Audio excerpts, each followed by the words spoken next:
Bien. Maintenant, on va voir comment placer la grue dans le fond de fouille. D'abord, je vais faire apparaître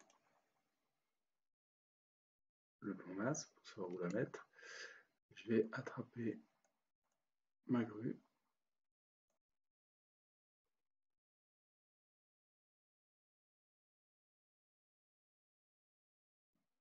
Ah, il y a une petite mise à niveau parce que c'est une ancienne grue. Et je vais la glisser dans le fond de fouille au niveau du creux là, Donc, je charge le projet, je m'embête pas.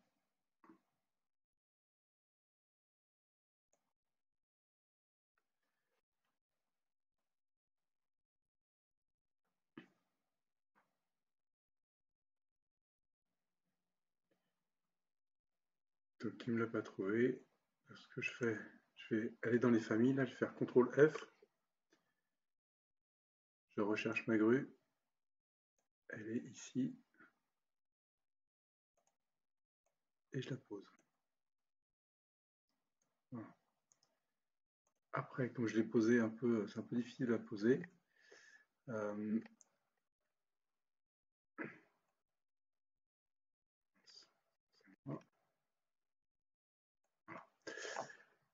Je vais enlever, donc il faut la paramétrer, je vais la mettre au niveau des fondations.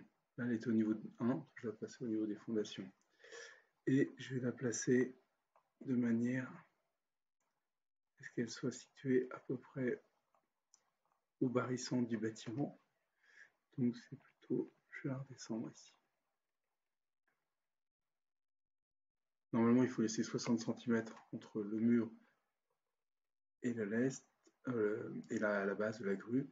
Et si on veut brancher, à ce moment-là, ces murs-là passent en pré-mur, et si on veut pouvoir les brancher, il faut laisser au moins 1 mètre pour poser les branches.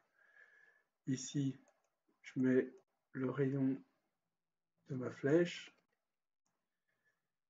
ma hauteur sous crochet, etc. Et, par exemple, faire varier les paramètres. Ce que je vais lui demander ici, c'est de ne pas afficher les cercles de charge. Il y a un petit problème avec les cercles de charge, donc on ne va pas les utiliser. On les rédigera à la main. J'applique.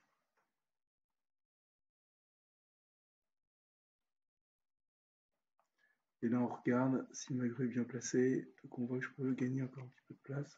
Je vais la décaler un peu comme ça. Voilà. Et voilà. J'ai placé ma grue.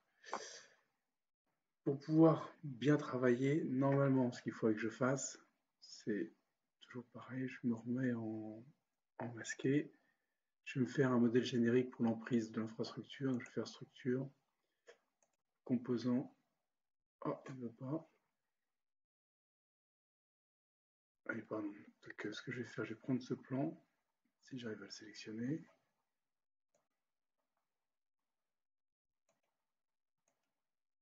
Voilà. Je vais faire afficher l'élément. Je me mets en filaire. Ça envoie le plan. Et je vais tracer un composant in situ qui va reprendre l'emprise de mon bâtiment. Je vais faire modèle générique. Je vais l'appeler infrastructure.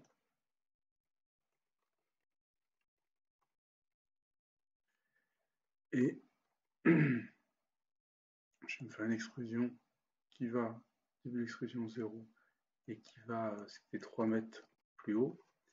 Le plan de construction, c'est pas le bon. Je lui ai demandé de le faire à partir des fondations. Et il veut pas, je vais le créer manuellement.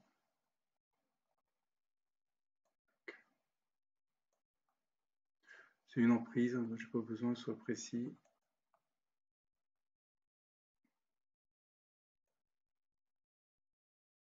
C'est juste un document d'organisation de chantier. Pas au millimètre. Il s'agit de visualiser les contraintes.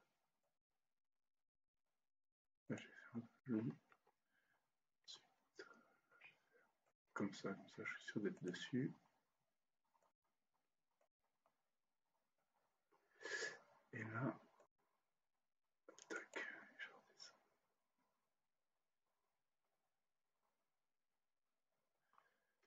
Non, si je fais SP, je fais perpendiculaire. Tac. Voilà. Je fais mes petits raccords parce que ça dépasse un peu.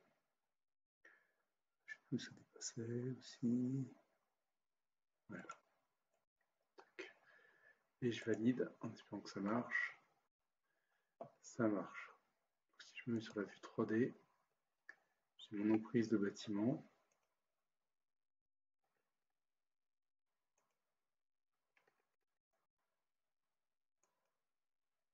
Je finis ma création.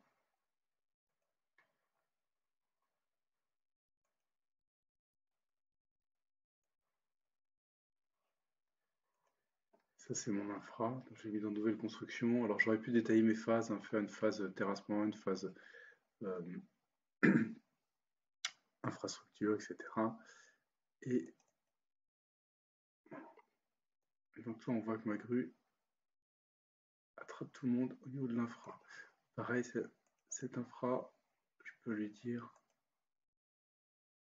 d'aller chercher un matériau. Et là, je vais lui mettre, je vais dupliquer et je vais l'appeler infra.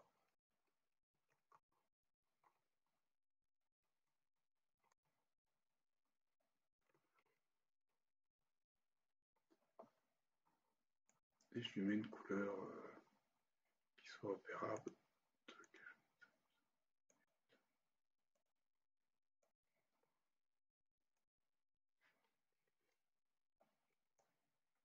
Voilà. Donc là, j'ai mon infra. Et si je regarde sur ma vue de site, je vais me mettre ce document-là, je vais le masquer. Et là, on voit que j'ai mon infra qui est ici. J'ai pas défini de hachurage ni rien, j'aurais peut-être pu le griser. Donc je vais faire modifier in situ. Ou alors attendez, je vais faire gérer, modifier les matériaux.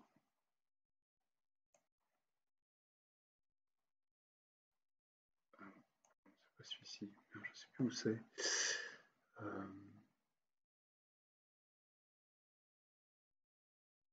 Matériaux. C'est écrit en gros. Donc infrastructure.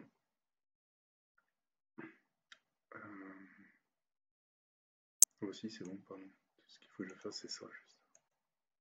Voilà. Et là on a notre truc. Ce qui reste à faire par exemple, c'est à définir, je le remets en ligne cachée. Ce qui reste à faire c'est définir la zone de vol interdite en charge. Donc pour ceci je vais faire annoter zone. Et j'ai deux zones, j'ai celle-ci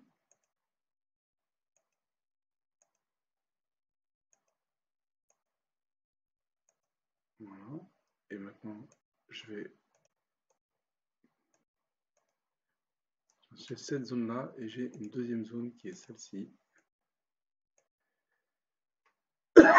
Pardon. Voilà. Si je valide, un petit problème. Ça se raccorde pas. Voilà. Si je valide après, je peux faire modifier le type. Vous voyez là pour l'instant ça fait quelque chose de grisé. Donc je peux faire. Il y en a d'autres. Je vais regarder s'il n'y en a pas qui sont mieux.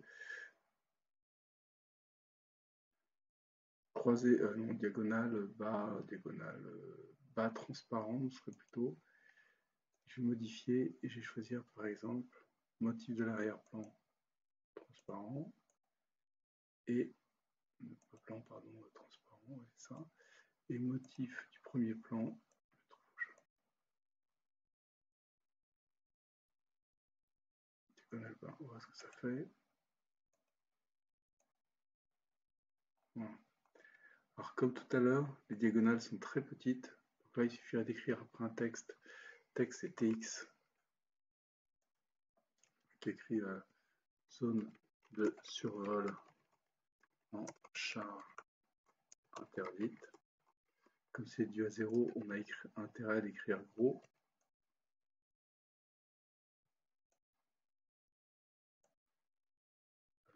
j'ai déjà des choses qui sont prédéfinies, je vais m'en servir. Ah zut.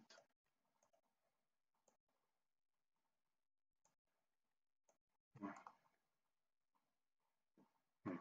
Et quand on zoome, on verra que sur le dessin, ça rendra pas trop mal. Tirer en A0.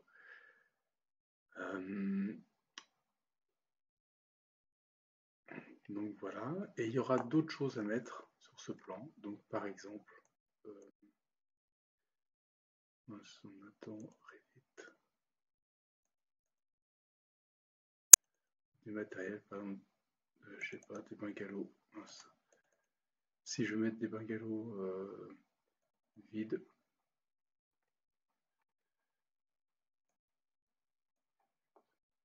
je le prends, il me le met à niveau et je pose mes bungalows. Ça c'est un bungalow vide. Si je regarde sur la vue 3D, voilà. Donc petit à petit, en fait, l'idée, à partir de maintenant, c'est de pouvoir matérialiser les clôtures ERAS. C'est juste poser des blocs, des familles, les bungalows, faire les zones de préfabrication ici, préfabrication poutre, préfabrication de voile préfa pour les passes alternées, de faire la zone de livraison qui empiète à moitié sur la route avec un portail ici, les garde-corps tout au long de la fouille, matérialiser les accès. Donc ici, on rentre par ici sur chantier, accès piéton, et on aura une bande ici qui permet de circuler. Donc on aura nos circulations. Ici, on aura le stockage de terre. Et dernière chose, en fait, vous aurez, si vous avez pigé, on a deux façons de faire. Soit on dépose des blocs, soit si on veut matérialiser juste des zones, on peut très bien faire, comme on a fait au début, faire une sous-région. Je vais faire n'importe quoi, mais par exemple pour le stockage, on peut très bien faire une sous-région comme ceci. Alors, il me dit qu'il y a un souci. Voilà. Et cette sous-région, on voit que ça n'impacte pas mon terrassement. Cette sous-région, je peux très bien lui mettre un autre matériau.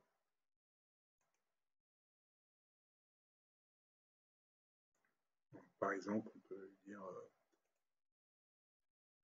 dupliquer et on l'appelle préfab poutre ou zone préfa.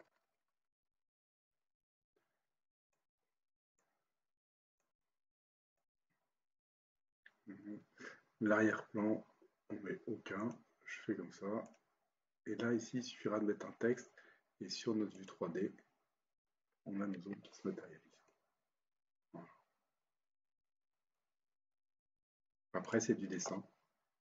Ce qui compte, c'est de justifier dans la note justificative tous vos choix de grue, vos choix d'emplacement, etc. Et puis, le choix de modélisation avec le matériel.